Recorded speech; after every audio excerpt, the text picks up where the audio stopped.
Hey guys, welcome back and I hope you guys are doing great. So today's video is actually another palette review. So a week or two ago I uploaded my Tammy palette review and today is the Soph palette review. So I mentioned both of these palettes in my haul video. It will be linked somewhere around if you want to check it out. I've used this palette for quite a while now and yeah, I've used almost every shade multiple times and that is why you have this review today. I'm not going to talk about every shade in detail like I did in my Tammy palette, but I will still go through the shades just to explain what the shade is and how the formula is. So this palette was first released in 2017. Yes, it's been a long time. She has already collaborated with them on a second palette. I looked at both of these palettes and thought, you know what, this seems like something that will cover a lot more occasions than that palette would, so that's why I picked the first collaboration up. Now let's officially start talking about it. So it comes in this sort of outer packaging. Honestly, it's so pretty. I'll try to insert a proper photo of this. It's basically a watercolor with some gold accents on it, and I watched Soph's video and she mentioned she actually designed this herself, which it honestly looks really pretty, to the point where I wish it was on the actual palette. So this is the actual palette and that is just the cardboard packaging. I don't think there is a lot on the cardboard packaging that makes you feel like you need to keep this. The palette alone is fine. The ingredients are also mentioned at the back of the actual palette, so you don't have to worry about that. Okay, so I just reduced the brightness so that you guys can actually see the palette because it was getting whitewashed a lot. It comes with Sophex written over here. Honestly, very classy, very elegant and very simple. There is not a lot going on, but it still stands out in my opinion. It contains 24 eyeshadows. The only issue I personally have with it is that this gets dirty so quickly. This has that soft matte feel, but not exactly. Imagine plastic and make it soft matte. Hope that makes sense. I tried so hard to keep it clean, but there is just no way that you can, you know, keep it proper and neat. You have to wipe it down every now and then with micellar water if that is something that concerns you. When you open the palette, you have your sheet of plastic with the names on it. Honestly, if a palette does not have names written on it, I will probably call the shades by whatever I think they are called. So this color over here, it's a white. I'm gonna call it white. This is a black. I'm gonna call it a black. There is no way I'm gonna call this color a penguin. If it's written over here, I can actually put some effort in it, but if it's not and it's on a flimsy piece of paper, I cannot. I don't really think it matters that much. So yeah, if you throw that away, there is no way of actually knowing the names unless you maybe Google it. So this has the same exact big mirror and I absolutely love that. This would probably not last in a flight, so if you're taking it in your flight and putting it in your luggage, this will probably break in transit. It's a very neutral kind of a palette, something that I genuinely want to travel with, but I know for a fact that this will probably break. Travel friendly, I don't think so. Okay, so let's talk about the palette now. It leans very pink heavy. Once you look at it, you might not realize it, but if you look at the neutrals that are available in it, it leans very much on the pink side than on the brown side, but at the same time you are given your brown tones and some caramel shades, so you can actually create neutral looks that are not pink. It also has some pops of colors, so you don't really have to be like I can only create neutral looks with it. It has some pretty pops of colors, especially for brown eyes. I feel like these colors flatter brown eyes really well, and they're also the type of eyeshadows that you might want to wear at events and stuff, so I think you're covered on that aspect as well. I feel like the browns, the pinks really go well with the shimmer shades, so you don't feel like, oh, I cannot use this green. You can definitely use the greens with some browns, the caramel shade, and you can make a proper eyeshadow look out of it. So it isn't that these colors are out of place. The colors that are offered go well and are very much cohesive. Okay, so I'm not gonna go into each shade in detail, but I'm just gonna post the palette over here and I'm gonna go row wise, so I'm not gonna point out every shade. There are like 24 shades. I don't have that much energy, and I'm gonna post my eyeshadow look over here if I have a specific one done with that eyeshadow. I think I have one for almost every shade that is in this palette, so yes, I've tried every shade. You can be assured about that.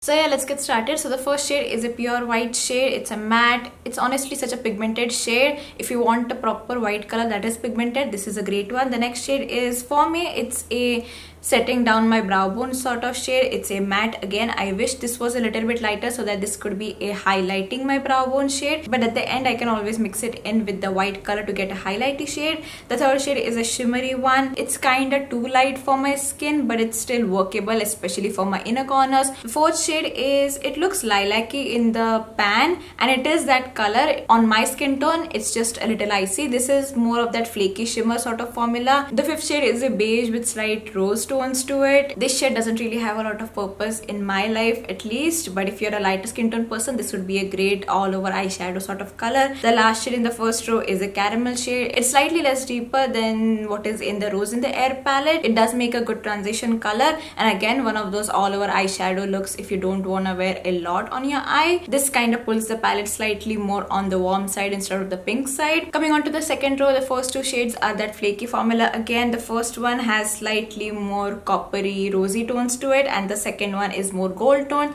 The third shade in that row is a shimmer. This paired along with a black is so stunning. It's a bronzy sort of color. Just put it inside on your eyes and put some black eyeshadow on your outer corners, and absolutely stunning, especially if you want a low effort eyeshadow look. It's very good for that. Next is a purple color. It's more on the berry side than the blue side. It's a shimmery shade. Looks really pretty on brown eyes in my opinion. The next shadow is a dusty gray toned rose kind of color. Really pretty again. For cool tone looks, this would be a really pretty transition sort of color, especially for lighter skin tone. For my skin tone, it doesn't show up that well, but if I layer it, I'm good. The next shade is probably one of my most favorite shades in this palette. It's a dusty vibrant pink sort of color. Very much wearable. Again, put this all over your eyes and it looks so pretty. This is probably a shade that I'm gonna hit pan on if I don't stop using it. It's absolutely gorgeous. Coming on to the third row, the first is the one micro glitter shade that we have in this palette. It is a matte. If you tap out the glitter out of it, it's an orange shade, and if you want the glitter, just pack it on your lid properly. Don't go on your setted eyelids. Have a wet creamy base on your eyes first and then go in with this color. It looks absolutely gorgeous. It doesn't show up on my skin if I use it as a transition shade, but again, if you're slightly lighter than me, this would be great. Next is a very wearable coral shade. It's a matte, good and easy way of injecting color into your eyeshadow looks without being extremely bold. The next is that flaky formula that I was talking about. It's a green with gold flecks running all throughout it.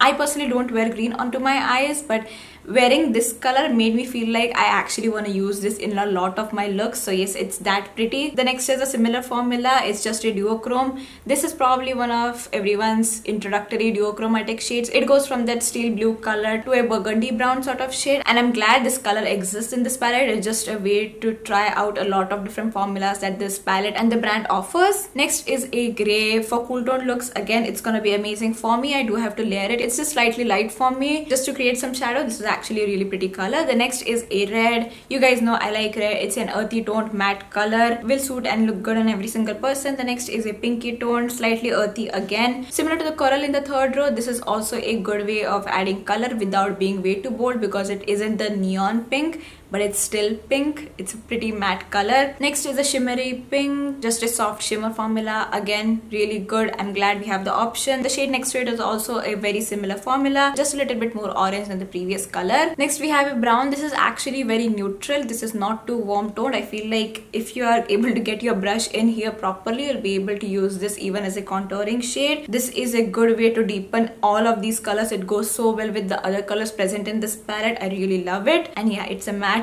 The next color is also a matte. Again, a brown, just it leans a little bit more on the red berry tone. Doesn't really shine through, but comparing the chocolate brown color that was prior to it, this is a little bit more on the berry tone. Once again, goes really well with this palette. And the last color we have is a black.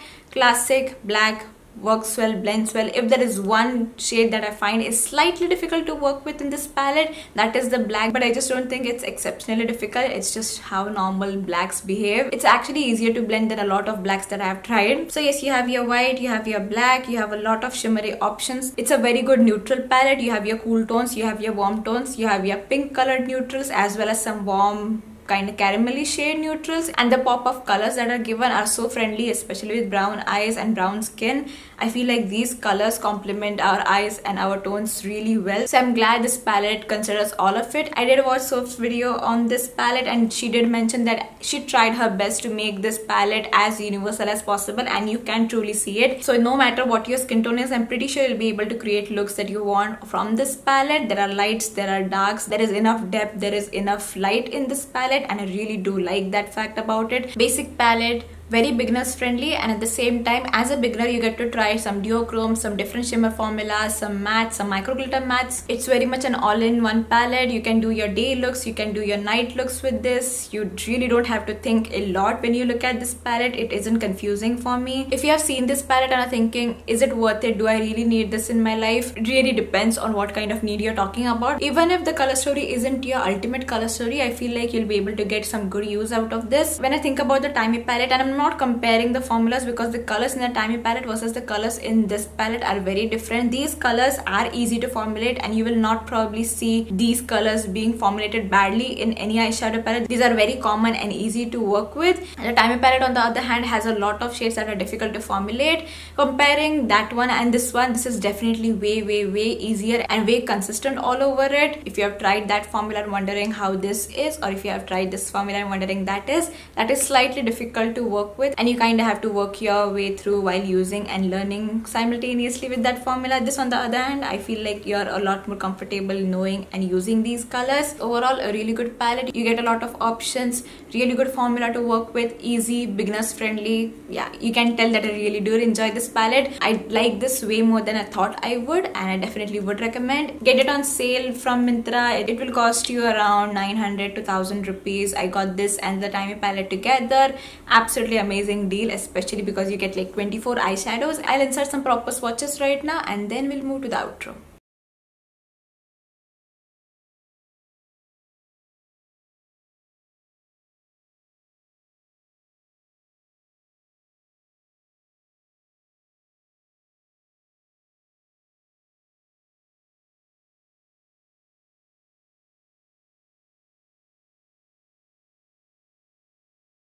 So yeah, I hope you guys enjoyed this video. I hope if you were wondering if you want this palette, if you need this palette, the swatches, explanations, the eyeshadow looks were helpful to you guys. And yeah, that is it. I hope you guys enjoyed this video. Please like, comment and subscribe. If you have a video request, leave it in the comment section down below. It will be attended to at some point. I'm just a little busy right now. I hope you guys don't mind it too much. And yeah, that is it.